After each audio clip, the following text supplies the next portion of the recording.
Welcome to news focus. నేను మీ స్వాతి.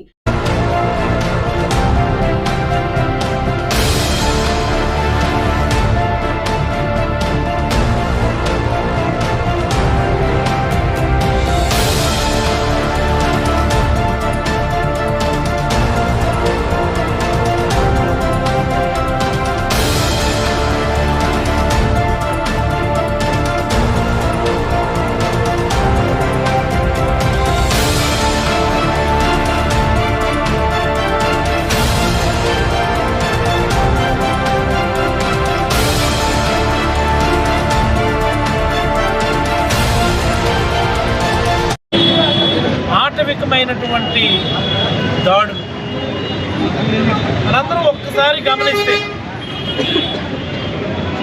మన ఆధునిక భారతదేశంలో, స్వతంత్ర భారతదేశంలో మన చిన్నప్పటి నుంచి కూడా అనేక మంది కథలుగా చెప్పేవారు. చాలా సినిమాల్లో చూపించేవారు. ఎక్కడో బీహార్లో రాజ్యాంగ వ్యవస్థలకి కంట్రోల్ ఉండదు, రాజ్యాంగ వ్యవస్థలకు అతీతంగా అక్కడ ఇష్టానుసారం దాడులు, అక్రమాలు, హత్యలు జరుగుతూ ఉంటాయి అని బీహార్లోనో ఉత్తరప్రదేశ్లో ఇవన్నీ గతంలో మనం చూసాము. మరి ఈరోజు అవన్నీ ఆంధ్రప్రదేశ్లో అక్షరాల నిజమయ్యాయని సందర్భంగా రాష్ట్ర ప్రజానీకాన్ని అందరికీ కూడా తెలియజేయదలుచుకున్నాను.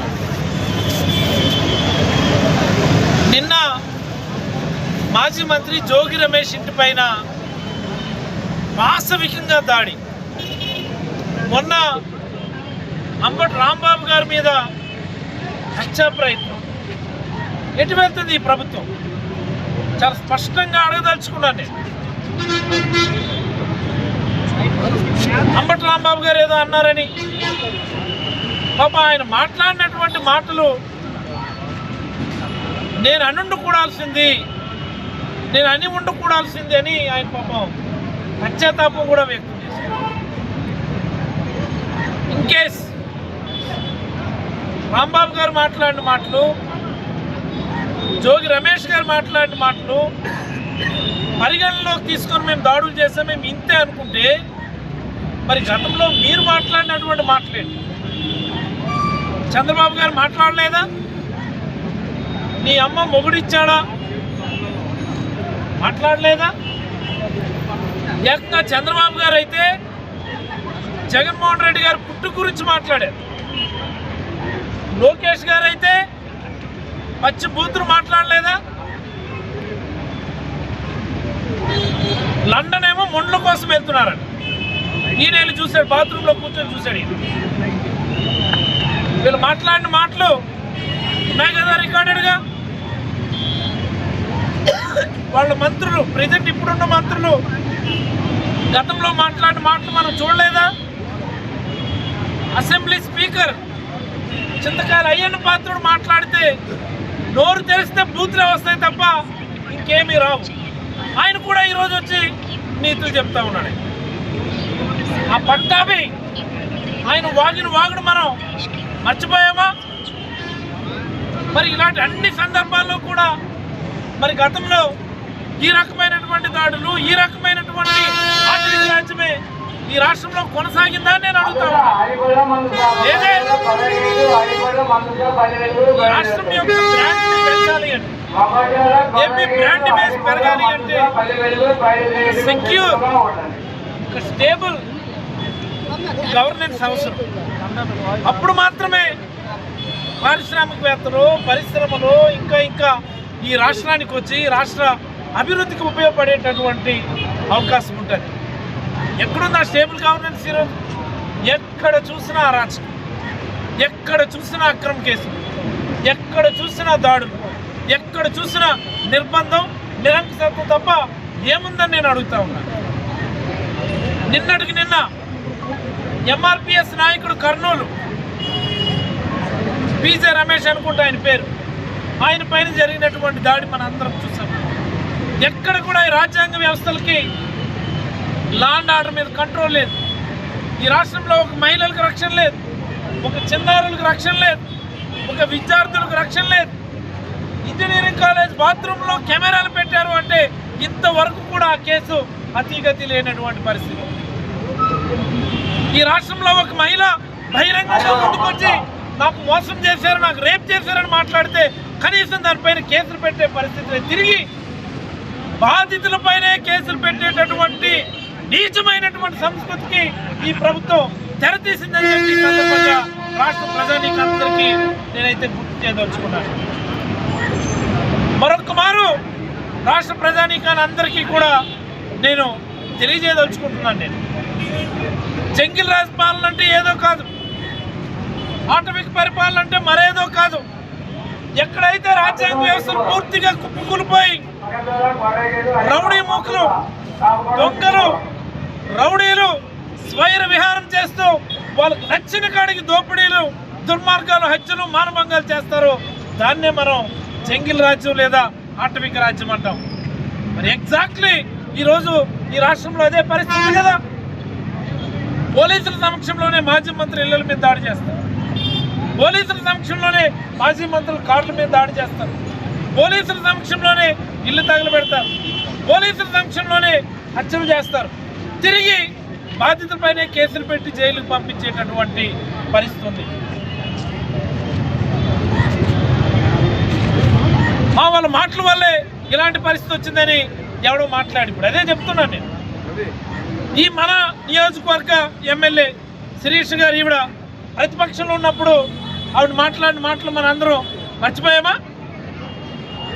ఎంత నీచాతి నీచంగా మాట్లాడగలరో అంతకంటే నీచంగా మాట్లాడుతుంది. జనరల్గా మనం ఎవరైనా నీచంగా మాట్లాడినప్పుడు ఏంటి ఇంత నీచంగా మాట్లాడుతున్నారని అనుకుంటాం. మనం అంతకు మించి ఆవిడ నీచాతి నీచంగా మాట్లాడగలుగుతారు.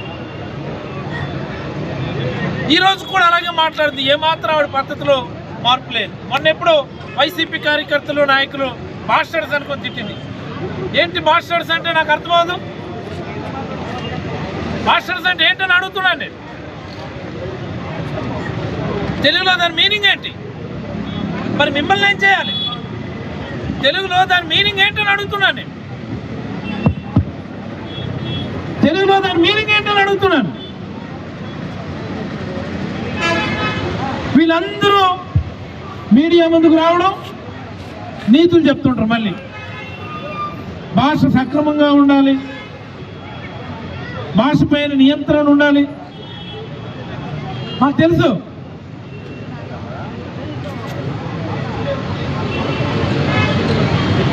మరి దానికి నిరసనగా ఈరోజు పలాస నియోజకవర్గంలో వైఎస్ఆర్ కాంగ్రెస్ పార్టీ నాయకులు, కార్యకర్తల ఆధ్వర్యంలో అంబేద్కర్ విగ్రహానికి పూలమాల వేసి మరి రాష్ట్రంలో రెడ్ బుక్ పేరిట, రెడ్ బుక్ రాజ్యాంగం పేరిట జరుగుతున్నటువంటి అరాచకాలకు అడ్డుకట్ట పడాలని అంబేద్కర్ రాసినటువంటి రాజ్యాంగాన్ని, భారత రాజ్యాంగాన్ని మళ్ళీ రాష్ట్రంలో పునరుద్ధరించాలని డిమాండ్ చేస్తూ ఈ రాష్ట్రంలో మళ్ళీ అంబేద్కర్ రాజ్యాంగం కావాలి అంటే, భారత రాజ్యాంగం మళ్ళీ పునరుజ్జీవం కావాలి అంటే రాష్ట్రపతి పాలన, గవర్నర్ పాలన ఒక్కటే దానికి పరిష్కారమైన వైఎస్ఆర్ కాంగ్రెస్ పార్టీ అయితే భావించడం జరుగుతాం. చంద్రబాబు గారికి అయితే పూర్తిగా పరిపాలన మీద పట్టు లేదు. పట్టు లేదని ఎందుకు అంటున్నానంటే ఈరోజు ఐఏఎస్లు, ఐపీఎస్లు కూడా ఈ రెడ్ బుక్ పరిపాలనకి బాధితులుగా మిగిలిపోయినటువంటి సందర్భం మనం చూస్తున్నామా.